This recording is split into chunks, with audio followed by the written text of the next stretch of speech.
네? 4번하실 거예요. 네.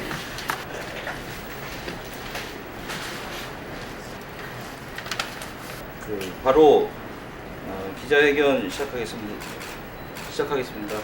우선 김주현 장애인 정보 문화누리 대표님으로부터 입법 배경 등 운동 경과에 대해서 말씀 듣도록 하겠습니다. 네, 안녕하십니까. 저는 장애인 정보문화누리 대표 김주현입니다.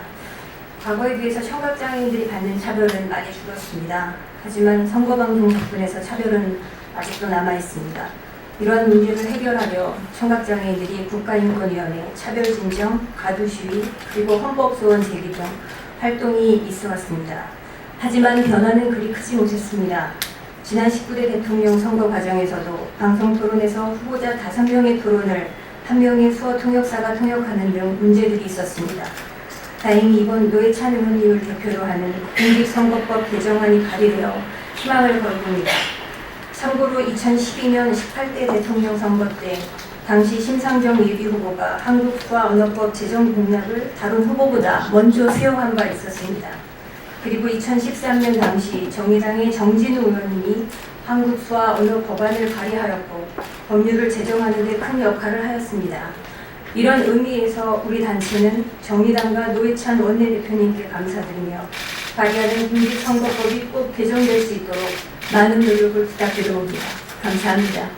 이어서 김세식 이사님으로부터 국회와 정부에 드리는 말씀 듣도록 하겠습니다. 이건 수어로 진행이 되겠습니다.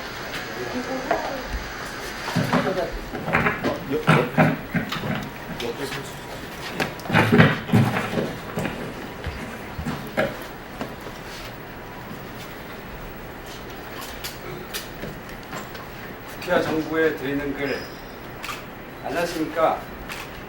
저는 김대식이고 소유당 김대식의 청각장애인입니다. 한평생 저는 청각장애인으로 살아왔습니다.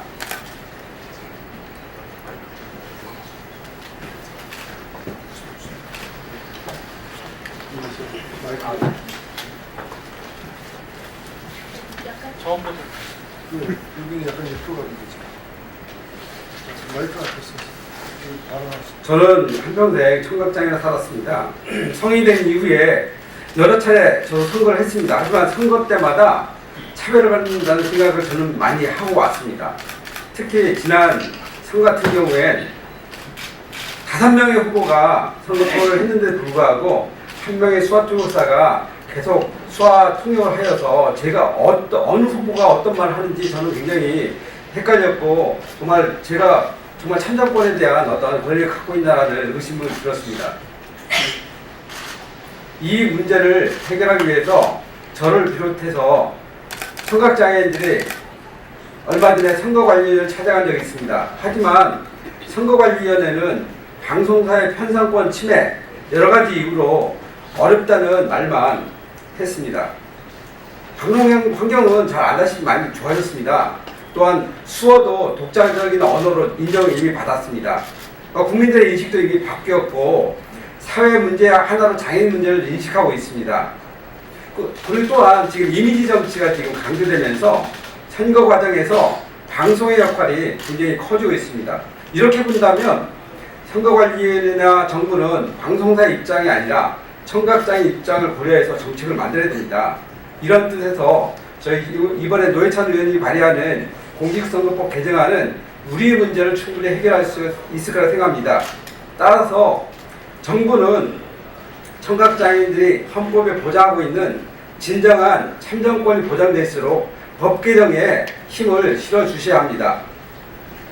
국회도 청각장애인의 국민으로서 자부심을 느낄 수 있도록 공직선거법의 개정안이 하루빨리 처리될 수 있도록 많은 노력을 기울여주시길 당부드립니다.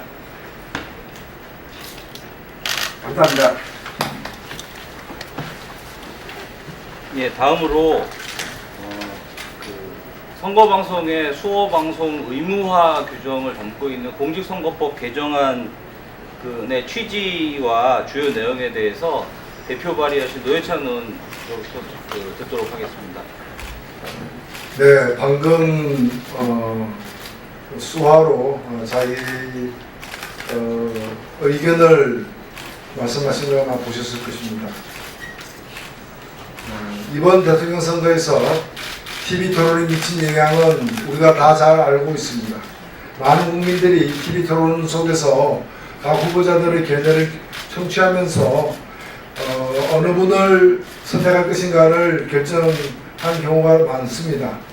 그러나 불행히도 우리 일부 유권자들, 일부 국민들, 특히 이 청각장애자들 같은 경우에는 한 사람의 어떤 수호 통역만으로는 그 여러 후보들의 이야기를 제대로 전달받지 못하는 경우들이 많았습니다. 구체적으로 다수의 후보와 사회자가 참가하는 선거방송 대담이나 토론에서 2명 이상의 후보가 동시에 발언할 때 수호 통역사 기준이 모든 대화를 통역하기는 불가능하기 때문에 청각장애 선거인이 토론을 이해하는 데 어려움이 있는 것입니다. 마치 등장인물이 적혀지지 않은 연극대본을 읽는 것처럼 어느 후보의 발언이 지금 통역되고 있는 것인지 파악하기가 어렵기 때문입니다. 두 번째로 수호 통역사 한 명이 1시간 넘는 시간 동안 홀로 통역하는 경우는 시간이 경과할수록 피로도가 높아져 통역의식이 떨어질 수 있습니다. 보통 수화 통역사는 20-30분 단위로 교대를 하는데 수어를 전달하는 데 피로감이 크기 때문입니다. 세 번째로 수어 통역 화면이 작게 송출됨으로써 청각장애 선거인이 시청하기에 불편함이 있습니다. 이와 같은 문제점으로 인해 청각장애 선거인들은 매 선거 때마다 후보에 대한 충분한 정보를 얻지 못하는 곤란함이 따르고 있습니다. 미국의 경우 지난 대선에서 사회자와 후보자별로 수호 통역사를 배치하고 자막과 함께 토론회를 중계하여 큰 호응을 얻었습니다. 비록 비영리 공영기구를 통해 방영된 것이었지만 이러한 시도는 청각장애 선거인의 참정권을 보장해주기 위해 선거방송이 어떻게 노력해야 하는지 보여주는 좋은 사례가 되었습니다. 이미 국가인권위원회는 지난 2004년 국회의장과 중앙선관위 위원장에게 선거방송에서 수화통역 의무화가 필요하다는 의견을 표명한 바 있습니다. 그러나 그동안의 노력에도 불구하고 개선은 이루어지지 않았습니다. 이에 저는 현행 공직선거법의 수어 또는 자막에 관련된 임의 규정을 의무 규정으로 변경하고 대담이나 토론의 경우 수어 통역사를 2인 이상으로 한 화면에 배치하며 수어 화면을 전체 화면의 6분의 1 이상으로 하는 개정안을 발의함으로써 청각장애 선거인들의 참정권을 강화하고자 합니다. 이번 공직선거법 개정안의 발의로 청각장애 선거인들의 어려움을 일시에 해소하지는 못하겠지만 참정권 강화에 큰 발걸음이 될 것입니다. 본 개정안이 통과될 수 있도록 국회의 관심과 노력을 촉구하는 바입니다. 감사합니다. 예, 이것으로 공직선거법 개정 발의 기자회견 모두 마치도록 하겠습니다. 취재해 주신 기자여러분 감사합니다.